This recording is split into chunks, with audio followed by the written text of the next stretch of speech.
Hello, everyone. Thanks for tuning back in once again to Queen Ahmadiyyah TV presents The Root of All Evil. So, this evening I'm going to be talking about a woman by the name of Jamila Davis, whom they have deemed the Pink Wolf of Wall Street. Okay, so let's get ready to delve into it, people. Let me get my notes together, and as I'm doing so, everyone, please be sure to go ahead and subscribe to this channel if you have not done so. Be sure to click the notification bell so that you're notified each time that the Queen Goddess goes live. Hello, William. So let me get my receipts together.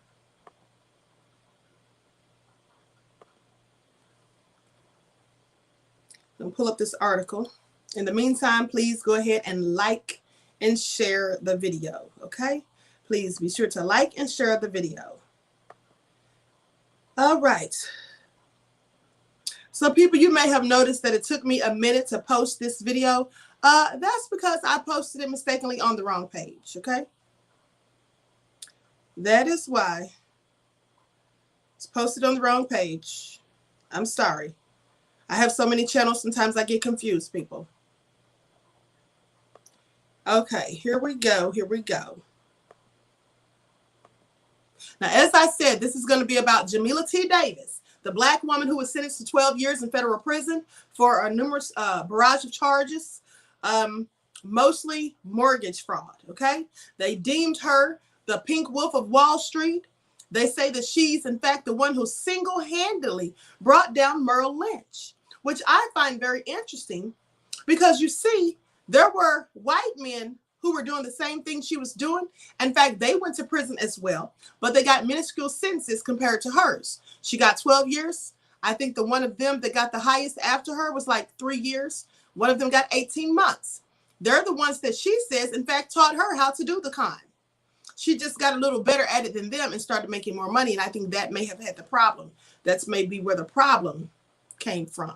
But at the end of the day, when they all got busted, they pointed the finger at the black woman and let her take the rap. And this is how it always ends for black people. When you're in cahoots with Hellman's crew members, no less. Pink collar crimes. Jamila Davis scammed millions in bank fraud, they say. Now, Pink collar crimes featured Jamila Davis in season 1 in an episode of the CBS episode titled, The Wolf of Wall Street. Now, Jamila was an entrepreneur whose drive to succeed took her just too far. The CBS show profiled the businesswoman and single mom of 2 children. Now, she figured out a criminal way to balance work with her anti-average 9-to-5 mom lifestyle. But Davis slid down the slippery slope into financial fraud, no less. They say that she was sentenced to 12 years. Now, on the Pink collar crimes, Jamila Davis describes her childhood while growing up, or on the show Pink Collar Crimes. Now, she hails from Queens, New York, and grew up with hardworking middle-class parents. Her mother was a school teacher, and her father was a New York Transit Authority supervisor. She says she was raised with very good values. Now, Jamila did very well in school and was a talented dancer. In fact, her talent led her to be accepted into a prestigious high school of the performing arts in Manhattan. Her downfall began when she dated a drug dealer. Jamila says she was drawn into the lifestyle, and after her boyfriend dumped her, she began dealing drugs and was very successful. Now, in 1997, Jamila Davis used her success as a drug dealer to buy a Lexus GS300. I had one of those myself. Of course, I didn't get it from selling drugs.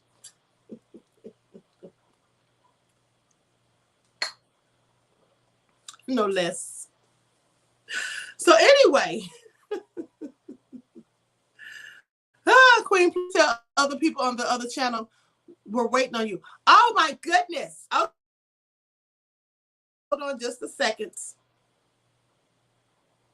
Can one of you go over there and get them in the chats? Queen, you need mods on here also. Hey, wonderful mods. Yes, Kendla, thank you, beloved. I absolutely do need mods on this channel. I keep forgetting. I keep forgetting. Let me see if I can go onto this other channel and let everyone know to come over here. I actually need one of you all to do it. It would be much easier if one of you all could just go on there. Okay, thank you, beloved. Thank you, Mary. I appreciate you, beloved. Okay. It's all my fault. Listen, sometimes I'm working so much and I'm doing so many videos and trying to get so much information out here to you guys. I just get confused. I'm sorry. Bear with me, people. You know, this is hard work. It really is. Okay? And I get confused with all the channels sometimes. I forget that I'm supposed to start a live on a different channel, and I'll stay on the same one. Princess, I got you. I'll go over to the other channel. Thank you, CH464. Thank you kindly. So with that all being said, after this broadcast, I'm going to have to make some of you moderators over here. Miss Natural Candy J says, it's all right. Thank you, beloved. Killa said, I did it also, Queen. Thank you. You all are the absolute best. I love my royals, and I love my moderators. Okay, so let me get back to it, people. Let me get black to it. So they say in 1997, Jamila used her success as a drug dealer to buy a Lexus GS300. Now, she bought that specific car because the neighborhood rapper made good. Jay-Z, that's who was the neighborhood rapper. He had the same car. So when her neighbors saw the car that she was driving, they asked for her help obtaining loans to buy them a car. Now, Jamila left the drug trade and began to do legitimate business. New beginnings, helping people obtain auto loans. Now, the new businesswoman became frustrated when clients started getting denied loans. Jamila Davis was respected in her neighborhood, and she wanted to make her clients happy. She grew angry over rejected loans due to bad credit scores. Davis had a big reputation to uphold.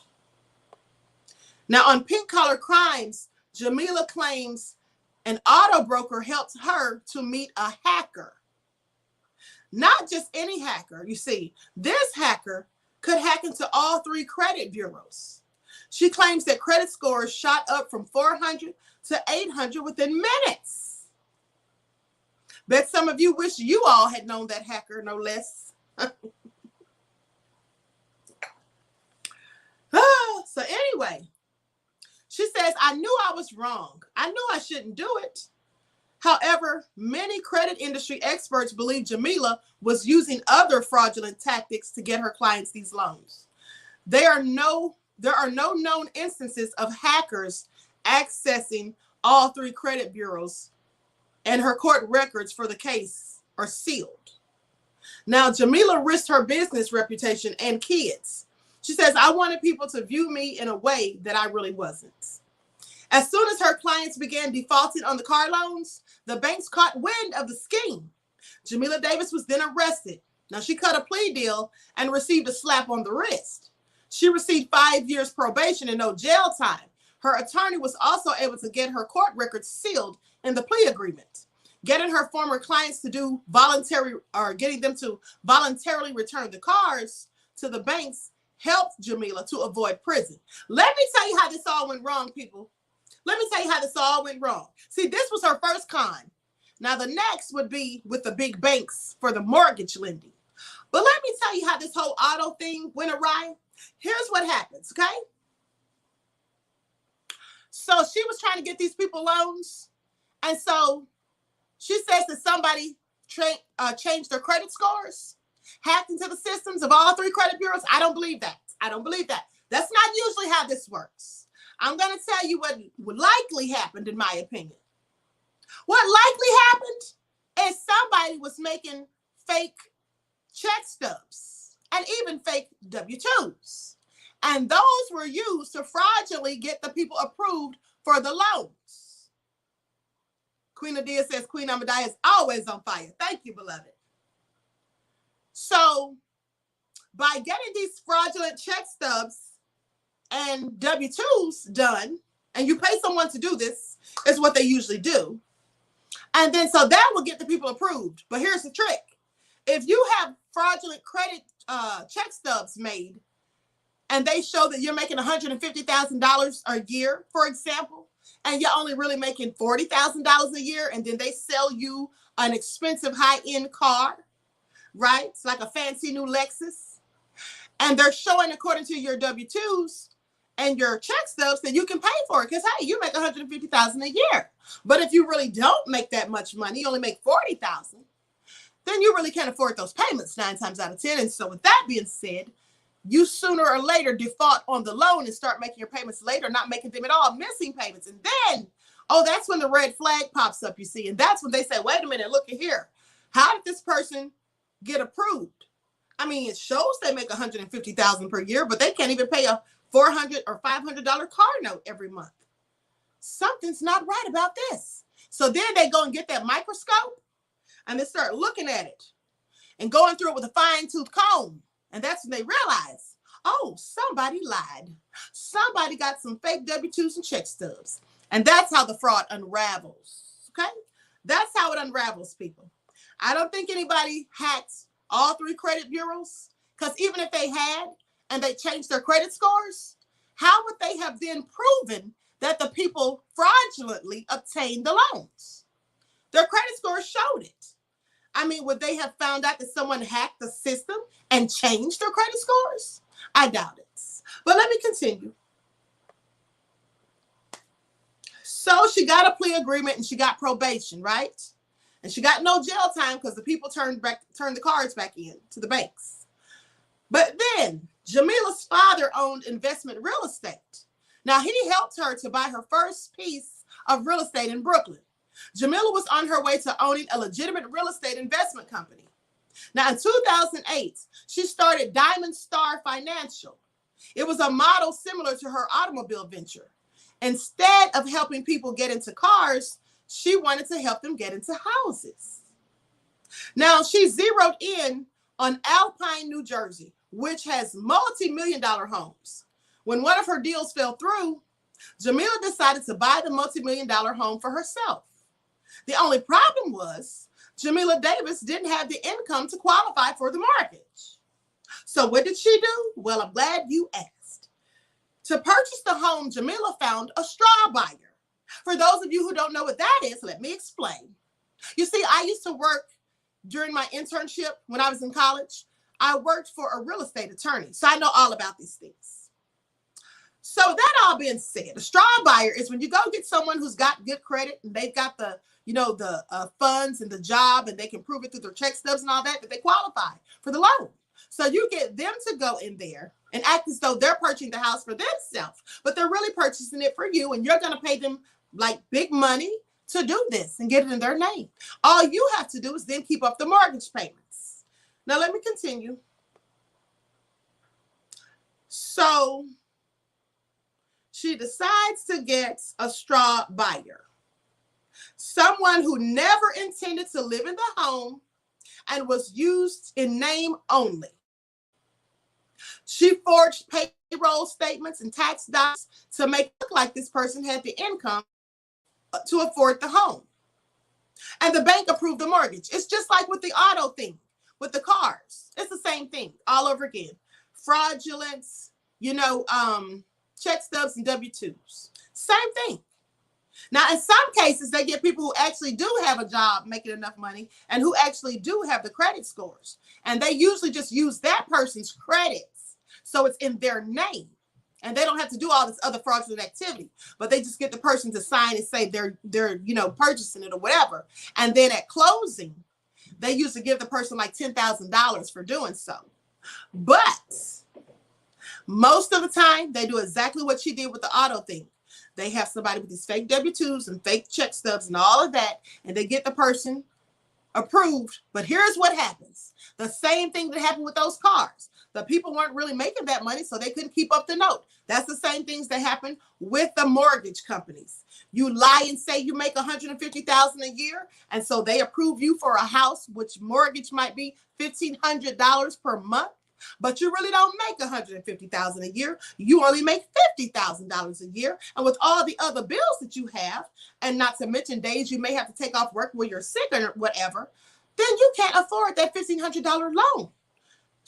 Or mortgage. So then, sooner than later, it goes into foreclosure, or you start making late payments. And that's when they like the cartoon, they start digging through, looking at it with a microscope, digging through it with a fine-tooth comb. This is what they start doing. So with that all being said, once Jamila discovered that she could forge documents, she began buying more houses. See, this is where greed comes in, people. This is where the love of money, the actual root of all evil, the love of money. She got greedy. Now, she was already on 5 years probation. She actually got a slap on the wrist for the prior offense and got her record sealed. You'd think she'd have learned her lesson, but no, greed set in. And so she says, wait a minute, if I can do this one time for me to get this house for myself, I can do this all the time and even make me some quick cash on the side. So she would inflate the purchase of the house, the price of the house, by millions of dollars by creating fake sales contracts and appraisals. Let me tell you how that works. So you get an appraiser. This is likely what she did. Got an appraiser, and the appraiser went in and they looked at the houses and lied about how much they were worth. So if the house was worth $250,000, clearly that's not what those houses were worth, because she was working with $1 million homes. I'm just giving you a hypothetical example.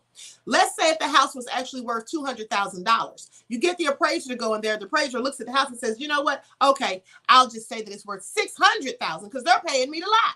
So the appraiser does that. And then the person, now that it's been said by the appraiser that the house is worth $600,000, well, now they sell this house for that much money. And then they get all this extra money back at closing. But sooner than later, these things always fall apart. So anyway, federal court documents obtained by Soap Dirt show Jamila took a house selling for $1.8 million and led the bank to believe her straw buyer was purchasing the home for $3.5 million. In other words, she was taking out a mortgage for almost $2 million more than the amount needed to purchase the home. Well, that's because of the fraudulent appraisal. Now, this left almost $2 million that she kept. This is what she kept and shared with her partners in crime. That's what happens. They get that money at closing. And then they split it and divvy it up amongst themselves. Clearly fraud. Now, court documents also show the straw buyers did not have the income to afford the home. That's because they had fake check stubs and fake W-2s. Now, one straw buyer was a bartender and made about $1,600 per year. Yet the forged W-2s submitted to the bank showed his income was $500,000 per year. This same straw buyer also had overdrawn bank accounts. Yet the forged bank statements given to the mortgage company showed his bank account had a balance of $1.2 million. In the end, Jamila Davis took out $29 million in mortgages. As she defaulted on the mortgages, Lehman Brothers Bank figured out the scam. Now, the prosecution painted Jamila as the mastermind, even though she wasn't. I told you it was the white guys that taught her how to do the scam. Now, the FBI was confident there was enough evidence to prove a pink-collar crime. The jury returned a guilty verdict after 2 hours of deliberation. Because of her prior conviction of a similar crime, Jamila was sentenced to 12.5 years for mortgage fraud.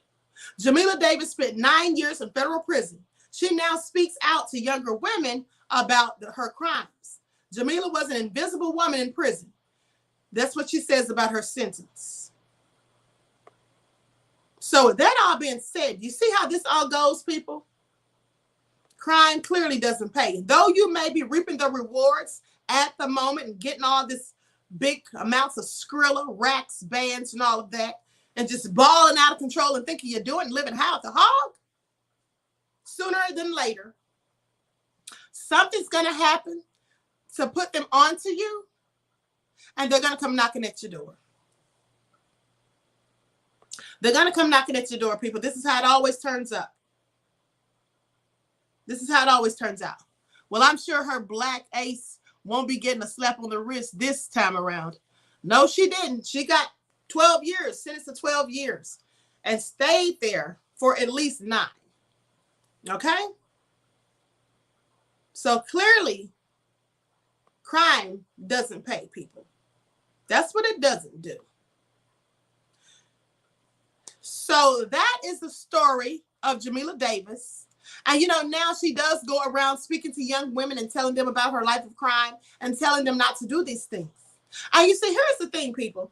If you go out into the world and you commit a crime, and especially when this crime is against your own people, because you see, when Jamila was doing this mortgage fraud, she wasn't doing this to white people. She was doing this to her own black people. And many black people, almost all black people who commit mortgage fraud, bank fraud, and wire fraud, well, their victims are almost always black. So the thing is this. At least Jamila can admit that she was wrong, can admit that she effed up and that she was just being greedy. And now she takes her time going out to talk to other women, young black women, to tell them what not to do and how she screwed up and how it cost her time in prison. And also she hurt her own black community. Now that's admirable that she's going out here, making recompense for the things that she did. But at the end of the day, excuse me, at the end of the day, Echo Bella says some other people are waiting on the other channel. I am so sorry. People went over there to tell them to come over. So that all being said, at the end of the day, and other like VD, she's still lying, said she was an activist, says Donna. Yes, this is what some people do. They go out here and commit these crimes, and then they'll lie and act like, oh, I was just helping black people. I was an activist. I was targeted because of my politics, and because I was trying to speak up and be a whistleblower for black people, knowing good and darn well the FBI got all the receipts and everything else to prove it. Here's the thing. If you get charged and convicted of mortgage fraud, 9 times out of 10, you did exactly what they say you did. Because here's the thing. In order to commit mortgage fraud, you have to have your signature on paperwork. Okay? That is sad, but at least she'll learn from it. Yes, absolutely. Absolutely. And the best way to prove that you've learned is to admit the truth about what you did. And to then try to rectify yourself in the situation by helping black people, the same people that you conned and scammed. But some people won't do that. They'll just simply lie and act as though they were trying to help black people. And that's why the feds targeted them and put them behind bars and set them up. No, you set yourself up when you engage in mortgage, bank fraud, and wire fraud. That's what you do. And again, as I say, because I did work for a real estate attorney, when you're charged with mortgage fraud, your name has to be on the documents. You had to be there at that closing, or you gave someone permission to be there for you and stand in stand in for you and to sign your name and things. But you know about these things, especially when you're the mastermind. Okay. So with that all being said, that is the story of Jamila Davis, aka the Pink Wolf of Wall Street, as they call her. And I hope you all enjoyed the story. Now I'll be returning at 7 o'clock on Queen Ahmadiyyah TV presents Beyond the Realm, and I will be on the right channel this time, people. Trust me, don't worry. And I'm going to be talking about paranormal activity, okay? So with that all being said, I thank you all for tuning back in once again to Queen Ahmadiyyah TV presents The Root of All Evil. I hope you enjoyed the show, and until next time, Royals, I will talk to you all again soon. Peace.